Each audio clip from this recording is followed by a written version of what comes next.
सरकार कहती है बेटी पढ़ाओ बेटी बचाओ, पढ़ाया तो था बेटी को, क्या हम बचा पाए? नमस्कार दोस्तों, मैं श्वेता सिंह और स्वागत है आपका हमारे YouTube चैनल श्वेता कलाकार में। तो आज हमें ज्वाइन किया है नम्रता जी ने। नमस्कार। तो नम्रता जी, पहले तो मैं आपके बारे में थोड़ा सा जानना चाहूँगी। श्वेता जी, मैं एक प्रैक्टिसिंग लॉयर हूँ honourable supreme court of India. और मेरा जो एक्सपर्टाइज़ है वो वुमेन सेफ्टी एंड लॉज में है, डिवोर्स लॉज हैं एंड सिविल मैटर्स में, रियल एस्टेट मैटर्स। प्लस मैं पैनल लॉयर हूँ काफ़ी सारी कॉर्पोरेट्स की। इसके अलावा मैं training development and policy designing करती हूँ related to sexual harassment policies POSH different corporates में। इसके अलावा मैं गेस्ट लेक्चर्स लेती हूँ डिफरेंट ऑर्गेनाइजेशंस के साथ एंड डिफरेंट इंस्टीट्यूट्स के साथ। ओके, बहुत अच्छा लगा आपके बारे में सुन करके और आपके प्रोफाइल के बारे में। और नम्रता जी प्रैक्टिसिंग लॉयर हैं हमारे सुप्रीम कोर्ट ऑफ इंडिया में। जो हमारा केस चल रहा है कोलकाता रेप केस, तो इसमें मैं थोड़ा सा आपको बताना चाहूँगी। वैसे तो पूरे देश को इसका बैकग्राउंड पता है और इस पॉडकास्ट में मैं विक्टिम के परिवार या विक्टिम का नाम नहीं लेना चाहूँगी। कहते हैं कि 36 घंटे की ड्यूटी करने के बाद जब इंसान आता है कि उसको थोड़ा सा रेस्ट मिल जाए तो उसको रिवॉर्ड में क्या मिलता है? Rape, murder, extortion. तो ये डिज़र्व करती है हमारी सोसाइटी की महिलाएं कि आप पहले तो इतना काम करिए और उसके बाद आपको ये रिवॉर्ड दिया जाएगा। और इसमें कहीं ना कहीं प्रशासन की बहुत बड़ी गलती है और मेरा ये मानना है कि कहीं ना कहीं पॉलिटिकल सपोर्ट भी बहुत है। इस केस के बारे में हम जानते हैं थोड़ा सा नम्रता से कि नम्रता का क्या पॉइंट ऑफ व्यू है कोलकाता रेप केस के बारे में। जी श्वेता, बिल्कुल जो उस महिला ट्रेनी के साथ हुआ वो वाकई में बहुत ही हॉरिफाइंग है, बहुत ही दर्दनाक हादसा उनके साथ हुआ है। मतलब 36 घंटों की नौकरी करने के बाद वो कुछ देर के लिए रेस्ट करने जाती हैं, वहाँ एक सिविक वॉलंटियर आके उनका रेप और मर्डर करके चला जाता है और वो जाके सो रहा है, उसको कोई लॉ एंड ऑर्डर का कोई भय नहीं है। और वहाँ हमारी महिला ट्रेनी की मृत्यु हो जाती है और उसका शव भी उसको पेरेंट्स को नहीं दिया जा रहा है। तो सिचुएशन वेरी अलार्मिंग हो गई है लॉ एंड ऑर्डर को लेके हमारी। इस पे मुझे एक अपना श्लोक भी याद आता है, नारी राक्षस है अक्षी अस्ति, women is the I of the nation. Okay, right. So women is the I of the nation. और आज हो क्या रहा है? All eyes on Kolkata. वो ऑल आइज ऑन कोलकाता नहीं, वो भारत की बेटी है, वो हमारे भारत की बेटी है। वही भारत देश है जहाँ माँ लक्ष्मी को पूजा जाता है, जहाँ घर की औरत को लक्ष्मी का दर्जा दिया जाता है। ये वही भारत है जहाँ 9 दिन नवरात्रे में देवियों को पूजा जाता है, कन्या को देवी का रूप दिया जाता है, स्पेशली कोलकाता में। कोलकाता में। और आज उस देवी के साथ हो क्या रहा है? हम उसको सेफ्टी तक प्रोवाइड नहीं कर पा रहे। क्या ये एडमिनिस्ट्रेशन के पार्ट पे फेलियर नहीं है? ये ब्रीच ऑफ ड्यूटी है स्टेट के पार्ट पे। हम उन महिलाओं को, आज हमारा जो पॉपुलेशन है, टोटल पॉपुलेशन अबाउट 1.4 बिलियन हो चुका है, उसमें से 65 करोड़ फीमेल पॉपुलेशन है। क्या उन 65 करोड़ फीमेल पॉपुलेशन का फ्यूचर ऐसे हमारे प्रशासन के हाथ में है? हम वहाँ अपने वर्क प्लेस पे सेफ नहीं हैं जहाँ हम काम करने गए हैं। उसके बाद प्रशासन का वहाँ रवैया, जो परपेट्रेटर है, जो सस्पेक्टेड है इस केस में, जिसको अरेस्ट किया गया है, वो रेप करता है, रेप करके जाके पुलिस बैराक में वो सो रहा है। तो मतलब उसको लॉ एंड ऑर्डर की कोई चिंता ही नहीं है कि पुलिस के उसका कुछ एक्शन हो भी सकता है या नहीं। इसके अलावा वो एक सिविक वॉलंटियर है और वो वहाँ बिना किसी वेरिफिकेशन के वो वहाँ फ्रीली घूम रहा है। ऐसे एरियाज हॉस्पिटल के जहाँ उसको एक्सेस नहीं होना चाहिए, वहाँ भी एरियाज में वो पहुँच सकता है। ठीक है, वहाँ के प्रिंसिपल साहब के पास जब खबर पहुँचती है, वो कहते हैं कि वो सेमिनार हॉल में कर क्या रही थी? साहब वो ड्यूटी कर रही थी। वर्क प्लेस एक ऐसी जगह है जो सेकेंड होम कहलाता है, मैक्सिमम टाइम हम वहाँ स्पेंड करते हैं। अगर भारत की लड़की अपने वर्क प्लेस पे सेफ नहीं है तो बताइए और कहाँ सेफ होगी? करेक्ट। उसके बाद अपनी ऑब्लिगेशन को बचने के लिए वो वहाँ रेजिग्नेशन दे के चले जाते हैं। अब पार्ट आता है स्टेट गवर्नमेंट का। स्टेट गवर्नमेंट वहाँ पे क्या कर रही है? स्टेट गवर्नमेंट उन प्रिंसिपल साहब को 8 घंटे के अंदर करेक्ट दूसरे इंस्टीट्यूट में डिप्लॉय कर देती है। बिल्कुल सही। हंगामा होता है, उनको वहाँ भी बंद करना पड़ता है। पार्ट करते हैं पुलिस की, जिसके हाथ में हमारे कानून व्यवस्था होती है। पुलिस ने क्या कहा? पुलिस ने बोला जी सुसाइड का केस है, पेरेंट्स को इन्फॉर्म किया गया आपकी बेटी ने सुसाइड कर लिया है। 6 घंटे तक बेटी की बॉडी नहीं दी जाती है उनके पेरेंट्स को। उसके बाद जब हंगामा होता है तो इन्वेस्टिगेशन होती है अननेचुरल डेथ पे। साहब उसके बॉडी पे इंजरी है, फिजिकल इंजरी है, उसके प्राइवेट पार्ट ब्लीड कर रहे हैं, उसकी आंखों से खून है, उसके मुंह से खून है, और आप उसको अननेचुरल डेथ कैसे कह सकते हैं आप? करेक्ट। उसके बाद जो वो लोकेशन है, जो 3rd फ्लोर जहाँ आरजी कर मेडिकल कॉलेज का है, वहाँ पे वो हादसा हुआ है। उस पार्ट को पुलिस ने सील नहीं किया, क्राइम सीन को आप वहाँ पे सील नहीं किया गया है, आपने उसको ऐसे ही खुला छोड़ा हुआ है। इन्वेस्टिगेशन के नाम पे शुरू हुआ, बात स्टेट गवर्नमेंट तक पहुँची। स्टेट गवर्नमेंट क्या कहती है, 5 दिन के अंदर अगर हम कुछ नहीं कर पाए तो हम ये CBI को दे देंगे। क्यों भाई, आप वहाँ पे पुलिस के ऊपर आपका क्या होल्ड है? क्राइम सीन पे आप कंस्ट्रक्शन शुरू कर देते हैं, पेंटिंग वर्क शुरू कर देते हैं इमीडिएटली आफ्टर रेप केस। तो कहीं ना कहीं ये प्रशासन के पार्ट पे फेलियर है, कहीं ना कहीं ब्रीच ऑफ ड्यूटी है। तो this is very disheartening and safety of female in our society is really becoming serious concern for all of us and the situation is really alarming because India का अगर आप rape case का आंकड़ा देखेंगे तो साल में करीब, जो latest national crime report bureau कहती है, जो कि हमारे देश का सारा क्राइम डेटा रखते हैं, उसके हिसाब से on an average 30,000 rape in a year हमारी कंट्री में हो रहे हैं।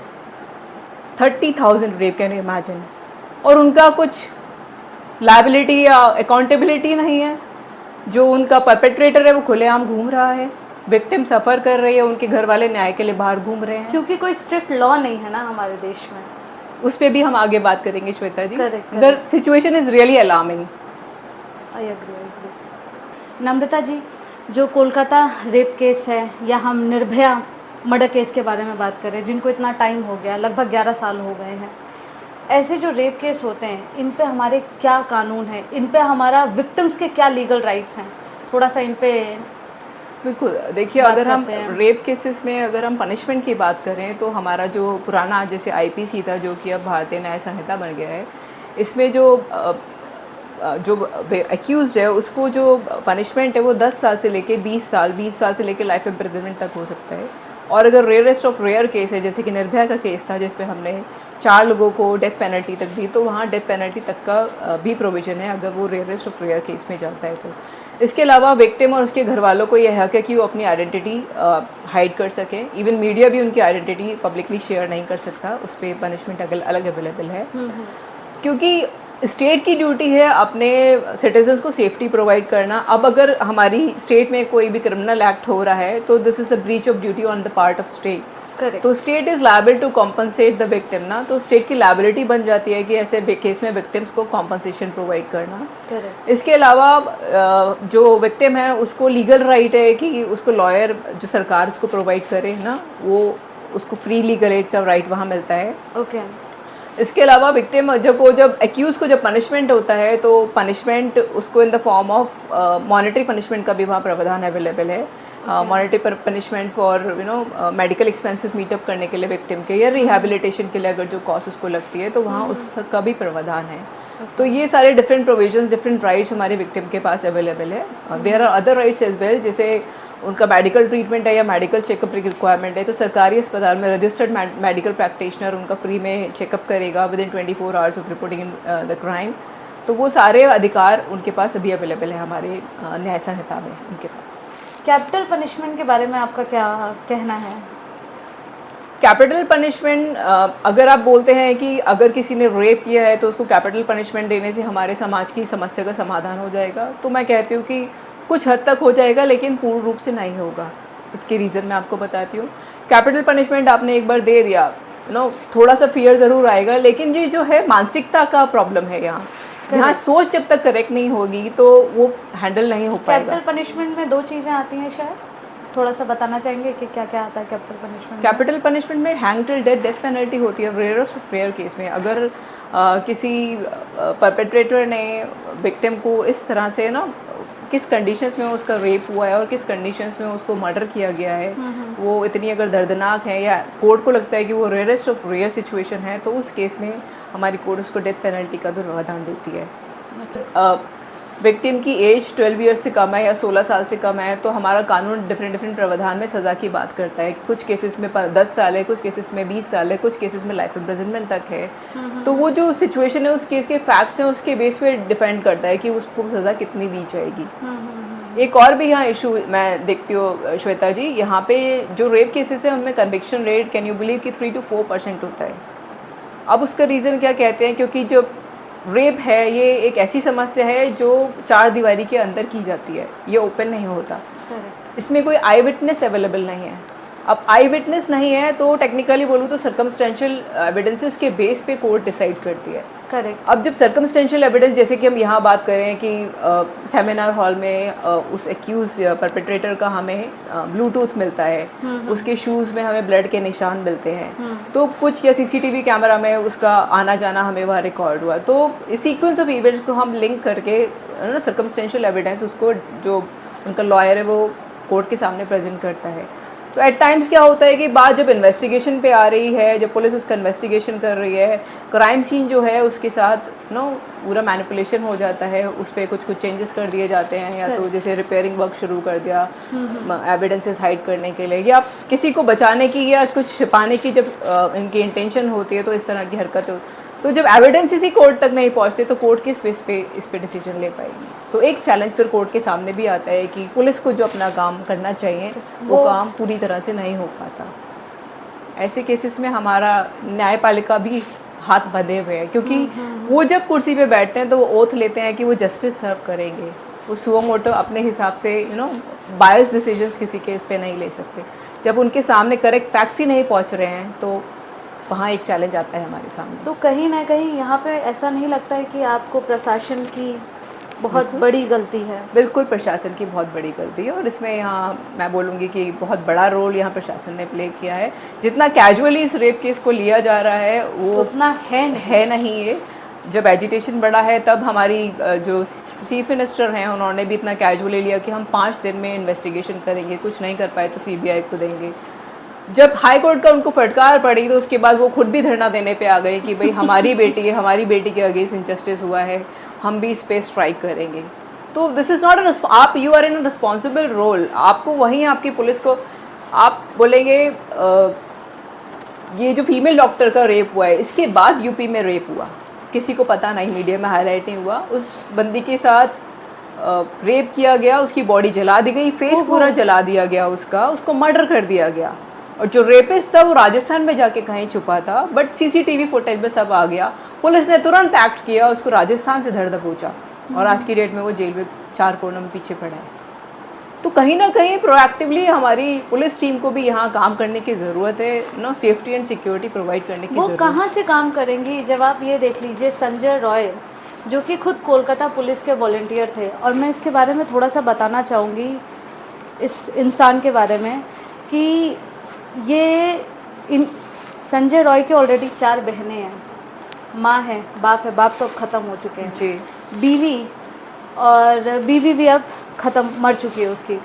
और इससे पहले जब वो ड्यूटी कर रहा था उससे पहले उसके ऊपर इल्ज़ाम लगे हुए हैं, मतलब ऑलरेडी चार्जेस होने के बाद भी संजय रॉय वहाँ पे काम कर रहा है, वही कहलाएंगे। और अगर आप ये देख रहे हैं कि ऐसा व्यक्ति जिसका बैकग्राउंड इतना ख़राब है, जिसके ऊपर ऑलरेडी इतने चार्जेस है, एक्सटॉर्शन है और सेक्सुअल हैरेसमेंट है, ये जैसे चार्जेस लगे हुए हैं, उसके बाद भी आप उस बंदे को ड्यूटी पे रखे हुए हो, तो आपकी क्या ड्यूटी बनती है? अगर आप ऐसे लोगों को रखेंगे अपने सिस्टम में तो क्राइम तो बढ़ेगा ना, कम तो होगा नहीं। करेक्ट। जैसे कि मैंने भी मीडिया में देखा सुना कि संजय रॉय की पहले 3 या 4 बीवियाँ उनको छोड़कर जा चुकी हैं बिकॉज ऑफ डोमेस्टिक वायलेंस, और करेंटली वो अपनी माता के साथ रह रहे थे, और उनको एक बुरी लत थी वायलेंट पॉर्न देखने की, और जो इस लड़की के साथ हुआ वो कहीं वायलेंट पॉर्न से कम का एग्जीक्यूशन नहीं था जो इस बंदे ने कहा।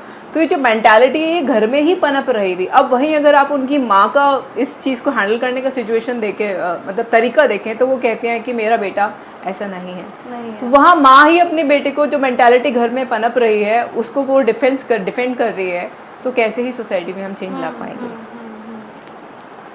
श्वेता जी, जैसे कि हम बात कर रहे थे कि capital punishment is the only solution to this problem, तो मेरा एक पर्सनल ओपिनियन है कि capital punishment is not the only solution. वो एक फियर फैक्टर क्रिएट कर सकता है रेपिस्ट के अंदर, बट कहीं ना कहीं अगर आप देखोगे तो आज की डेट में मॉरल वैल्यूज़ कहीं हमारी मिसिंग है। एक मानसिकता जो हमारे घर में पनप रही है उस पर वर्क करने की ज़रूरत है। वो ज़रूरत है कि हमारी जो माताएं हैं, बहनें हैं, उनको आगे आके थोड़ा सा बोलना पड़ेगा। रिसेंटली अभी एक पॉक्सो के अंडर हाई कोर्ट ने एक जजमेंट है, दिल्ली हाई कोर्ट के पास एक मैटर आया, उसमें फादर एक सिक्योरिटी गार्ड था और वो अपनी ही माइनर डॉटर 10 साल की बेटी का 2 साल से कंटिन्यूस रेप कर रहा था। ओह गॉड। एक दिन माँ ने करेज जुटाया और जाके FIR रजिस्टर करी और फाइनली वो कन्विक्ट हुआ। आज वो जेल में पीछे है। तो हमें ऐसी ज़्यादा से ज़्यादा माताएं बहनों की ज़रूरत है अपनी सोसाइटी को सेफ एंड सिक्योर कराने, क्योंकि जो मानसिकता है वो हमारे घर के अंदर ही पनप रही है।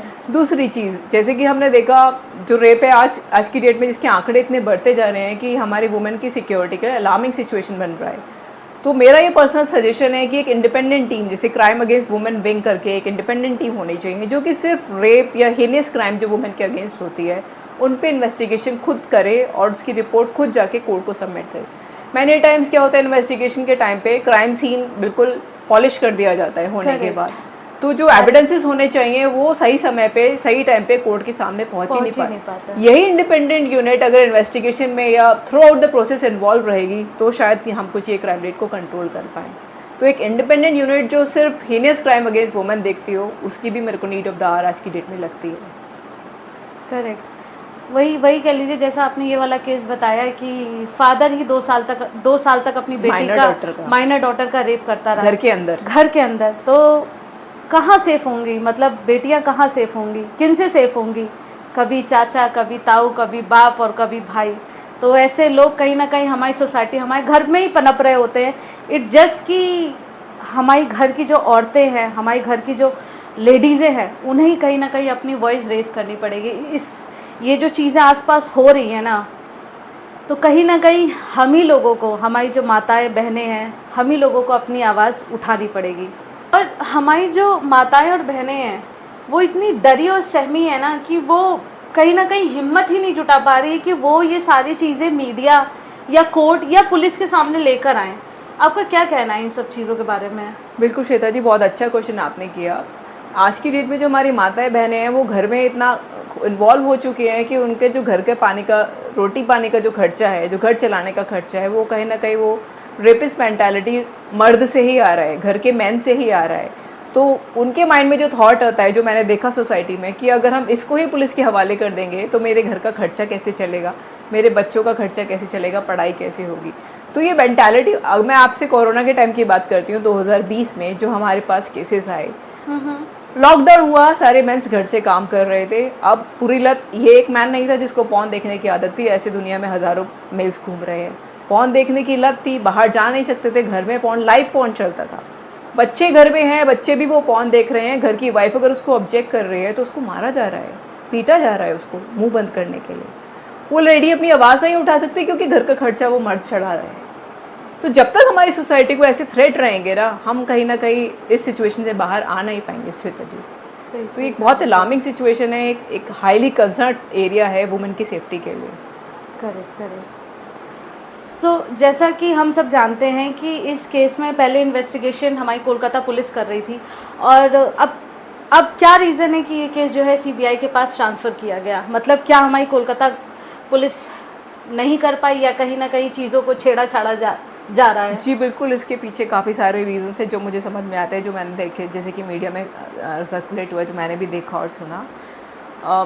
जब इस लेडी का मर्डर होता है, लेडी डॉक्टर का रेप प्लस मर्डर होता है, उसके बाद वहाँ की जो पुलिस के पास जब मामला पहुँचता है, पहले तो पुलिस एफआईआर ही रजिस्टर नहीं करती है और उसके पेरेंट्स को बोला जाता है कि आपकी बेटी ने सुसाइड कर लिया है। उसकी बॉडी पे इतने सारी इंजरीज हैं, ब्लड ब्लीड कर रही है वो लेडी प्राइवेट पार्ट से, आंखों से, मुंह से, और आप उसको सुसाइड का केस बोल रहे हैं। ऑन द प्राइमा फेसिया वो रेप और आपको मर्डर का दिख रहा है, बट पुलिस ने वहाँ कुछ एक्शन नहीं। जब हंगामा हुआ तो पुलिस ने इन्वेस्टिगेशन शुरू करी अननेचुरल डेथ के नाम पर, अननेचुरल डेथ के। उसके बाद फिर हंगामा हुआ, तो जब ब्लूटूथ संजय रॉय का वहाँ मिलता है, उसके बाद उनके शूज़ पे जब ब्लड के धब्बे उन्हें मिलते हैं, जब काफ़ी डॉक्टर्स ने हंगामा किया, एफआईआर रजिस्टर होती है रेप की, उसके बाद उनकी बॉडी पोस्टमार्टम के लिए भेजी जाती है। उसकी बॉडी की जो भी मेडिकल रिपोर्ट्स आती हैं उसमें मल्टीपल इंजरीज आती हैं, उसमें रेप का कहती है वो रिपोर्ट उसके बारे में, तब कहीं जाके पुलिस एक्शन में आती है। लेकिन आप ये देखिए, अभी तक इतना सब कुछ बवाल हो चुका है, बट पुलिस ने वो एरिया सील नहीं किया है, वहाँ पे कंस्ट्रक्शन वर्क वहाँ पे शुरू कर दिया है। प्लस जो विक्टिम है उसके पेरेंट्स को बोला जाता है कि सेटलमेंट कर लो। अरे ये कोई फैमिली डिस्प्यूट थोड़ा ना है, तुम सेटलमेंट कर लो भाई, हमारे देश की बेटी का रेप हुआ है, मर्डर हुआ है, आप सेटलमेंट की बात कर रहे हैं। तो कहीं ना कहीं जो कोलकाता हाई कोर्ट है उनका फेथ थोड़ा सा शायद मुझे डगमगाया सा लगा। तो उन्होंने एक इंडिपेंडेंट प्रोब, जो कि रिक्वायरमेंट भी थी, डिमांड भी थी वहाँ के जो प्रोटेस्टिंग डॉक्टर्स थे उन्होंने ये डिमांड भी की थी कि सीबीआई को ये केस सौंप दिया जाए, तो उनकी बात सुनी गई सो दैट जस्टिस हो सके इस केस में, इसलिए उनको सीबीआई को देना पड़ा। भारत में जो हमारा निर्भया केस हुआ था, तो इसके कंपैरिजन और जो ये अभी ये वाला केस हुआ है, तो क्या हमारे कुछ कानून स्ट्रिक्ट हुए हैं? क्या लगता है कि कुछ चेंजेस हुए हैं या होने चाहिए? आप इस पर कुछ बताना चाहोगे? जी श्वेता जी, 2012 में जब निर्भया कांड हुआ था और कंट्री में काफ़ी एजिटेशन हुआ था, काफ़ी हंगामा हुआ था, उसके बाद हमारे क्रिमिनल लॉ में मेजर चेंजेस हुए थे। Major changes in the sense women safety laws introduce किए गए थे।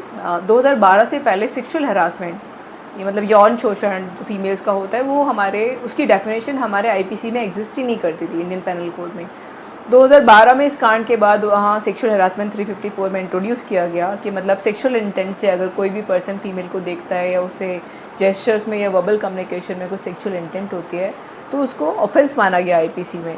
इसके अलावा एक वॉयरिज्म को इंट्रोड्यूस किया गया। वॉयरिज्म मतलब कि अगर कोई लेडी किसी प्राइवेट एक्ट में इन्वॉल्व हो रही है तो उसकी अगर आप वीडियोग्राफी कर रहे हैं, फॉर एग्जांपल कि फीमेल अगर वॉशरूम यूज़ कर रही है या पिछले दिनों जो था मॉल्स थे उनमें ट्रायल्स रूम में कैमरेज लगे हुए थे, होटल्स में कैमरेज का पहले प्रोविजन नहीं हुआ करता था, अगर आपको याद होगा तो 2012 में जब ये क्रिमिनल चेंजेस हुए, लॉ में चेंजेस हुए, 2013 में हमारा लॉ आया वॉयरिज्म के अगेंस्ट, तो ये जो रिकॉर्डिंग्स थी इन सबको पनिशेबल ऑफेंस बना दिया गया कि अगर कोई फीमेल वॉशरूम यूज़ कर रही है, ट्रायल रूम में है, उसकी कोई वीडियोग्राफी कर रही है या कि इंटीमेट हो रही है किसी के साथ अपने प्राइवेट टाइम में, उसकी कोई वीडियोग्राफी कुछ करता है तो that itself made an offence under IPC.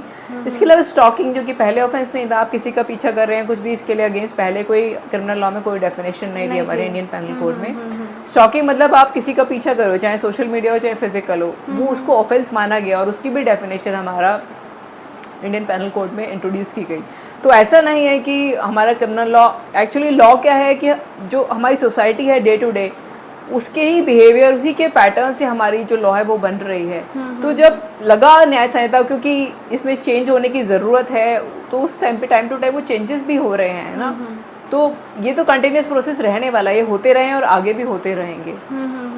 But ये जो इस टाइप के केसेस होते हैं उनमें मुझे ऐसा मानना है कि कुछ बहुत ही स्ट्रिक्ट पेनाल्टी या पनिशमेंट हमारी जो भी हमारी कोर्ट्स हैं उनको डिक्लेयर करना चाहिए। मतलब वो ऐसे केसेस में क्या करना चाहिए जब पुलिस हमारी एफआईआर रजिस्टर नहीं कर रही है?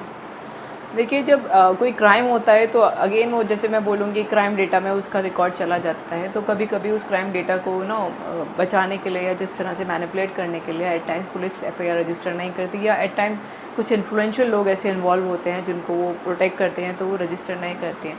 तो ऐसे में मैं सबको बताना चाहूँगी कि हमारी, और रीज़न देते हैं कि हमारे जुरिसडिक्शन में नहीं आता ये मैटर, तो मैं सबकी जानकारी के लिए बताना चाहूँगी कि हमारी कंट्री में 0 एफआईआर का प्रोविज़न है। वो किसी भी थाने में जाके 0 एफआईआर रजिस्टर कर सकते हैं, वो उस थाने की रिस्पॉन्सिबिलिटी है रेस्पेक्टिव जुरिसडिक्शन को वो पास ऑन करना। ओके, तो अगर फिर भी अगर पुलिस रजिस्टर नहीं कर रही है एफआईआर को, तो जैसे कोलकाता केस में हुआ, मीडिया की हेल्प लेनी पड़ी, उसको हाईलाइट करना पड़ा, पुलिस के सीनियर ऑफिसर्स तक अप्रोच करना पड़ा, तो लोगों के पास ये सारी जो है मेथड्स अवेलेबल हैं, वो मीडिया में हाईलाइट करें या सीनियर ऑफिसर्स को कांटेक्ट करें, उनकी रिपोर्ट रजिस्टर होना ज़रूरी है एफआईआर उसकी। एक चीज़ और थोड़ा सा मैं और इसमें जानना चाहूँगी या घुसना चाहूँगी, जैसे मान लीजिए कि किसी पर्टिकुलर जुरिडिक्शन में केस हुआ है और वहाँ की लोकल पुलिस रजिस्टर नहीं कर रही है, तो उस केस में क्या हम पास के जुरिडिक्शन में जा करके अपना केस रजिस्टर? नहीं, वो पुल थाना ड्यूटी बाउंड है वो रजिस्टर करने, क्योंकि हीनस क्राइम है ये, और वो ड्यूटी बाउंड है इसको रजिस्टर करने के लिए। कहीं ना कहीं पॉलिटिकल इन्फ्लुएंस इतना आ जाता है, या आप कह लीजिए कहीं ना कहीं पुलिस ही इन्वॉल्व हो जाती है कि इन केसों में कुछ हो ही नहीं रहा है। अब इसी केस में देख लीजिए कितने टाइम बाद एफआईआर रजिस्टर की है, तो ऐसी सिचुएशन में क्या करें? मतलब विक्टिम या विक्टिम की फैमिली क्या करे इस सिचुएशन? ऐसी सिचुएशन में देखिए, आजकल मीडिया एक बहुत इंपॉर्टेंट रोल प्ले कर रहा है हर एक इशू को हाईलाइट करने के लिए। तो आप मीडिया, ट्विटर की हेल्प ले सकते हैं, मीडिया की हेल्प ले सकते हैं, सीनियर ऑफिशियल से बात कर सकते हैं, और 0 एफआईआर रजिस्टर आप किसी भी थाने में जाके कर सकते हैं। 0 एफआईआर क्या है? 0 एफआईआर मतलब जिस जुरिसडिक्शन में ये क्राइम हुआ है, अगर आप किसी और जुरिसडिक्शन में जाके भी रिपोर्ट कर रहे हैं तो वो जुरिसडिक्शन ये इसकी एफआईआर लेने के लिए बाउंड है, ड्यूटी बाउंड है लेने के लिए, किसी भी जुरिसडिक्शन में वो क्राइम हुआ हो, और उसके बाद वो कंसर्न पुलिस स्टेशन में उसको फॉरवर्ड करता है। ओके, तो पुलिस ऑफिसर इस ड्यूटी बाउंड, अगर वो नहीं कर रहे हैं तो एक्शन उनके अगेंस्ट भी लिया जा सकता है। ये केस अगर आप नम्रता आप देखो ना, तो ये केस कहीं ना कहीं हाईलाइट ही सोशल मीडिया की वजह से हुआ है। जो इतने हमारे जो कोलकाता के जो जब डॉक्टर्स थे, उन्होंने जब ये इशू इतना रेज़ किया, आज की डेट में तो खैर पूरा इंडिया के जितने भी डॉक्टर्स हैं सभी प्रोटेस्ट कर रहे हैं। और अब तो जो हमारी पब्लिक है वो भी काफ़ी ज़्यादा एक्टिव हो गई इस मामले में। तो मुझे लगता है कि सोशल मीडिया ने बहुत अहम रोल प्ले किया है इस केस में। अगर ये चीज़ें वो इतना हाईलाइट नहीं करते तो जो हमारे, आपने क्या संख्या बताई, इतने केसेस होते हैं मोर देन 30,000 पर ईयर, और उनके बारे में हमें पता नहीं चलता। ये सिर्फ मैं रेप के आंकड़े की बात कर रही हूँ। सेक्सुअल हरासमेंट, सेक्सुअल असॉल्ट, जो और केसेस हो रहे हैं उनका डेटा अलग है। उनका डेटा अलग है, बताइए। तो कहीं ना कहीं ये दब जाते हैं, कहीं ना कहीं ये दब जाते हैं। करेक्ट। और कुछ कहना चाहेंगे आप इसके बारे में? मैं बस यही कहना चाहूँगी कि लोगों में अवेयरनेस हो हमारे लॉज को लेके, हमारी क्या क्या राइट्स हैं उसको लेके। राइट टाइम पे पुलिस को इन्फॉर्म करें। पुलिस अगर रजिस्टर नहीं कर रही है तो अपने उस केस के भी राइट्स उनको पता होने चाहिए। और जहाँ तक हो सके कानून की हेल्प लें, मामला उठाएं, आगे बात दबने ना दें। महिलाओं से मेरा रिक्वेस्ट है कि वो जो मेंटालिटी घर में पनप रही है उसको पनपने ना दें। मॉरल वैल्यूज़ पे बच्चों के काम करें, क्योंकि रूट्स वहीं से कनेक्ट होती हैं। बिल्कुल। इसके अलावा अगर वो ऐसा कुछ घर में ऑब्जर्व कर रहे हैं जो सोसाइटी के लिए अच्छा नहीं है, उसके खिलाफ आवाज़ उठाएं, तभी हम एक बेटर सोसाइटी बना सकते हैं यहाँ पर। बिल्कुल बिल्कुल बिल्कुल सही कहा। सो आज का ये पॉडकास्ट, यकीन मानिए मन तो नहीं था, बट ये टॉपिक इतना हॉट चल रहा है ना कि हमने डिसाइड किया कि हम इसको ज़रूर रेस करेंगे। थैंक यू सो मच नम्रता, आपने इतने अच्छे हमारे लीगल राइट्स के बारे में बात करी और इतनी सारी चीज़ें, इतने सारे इश्यूज़ हाईलाइट किए।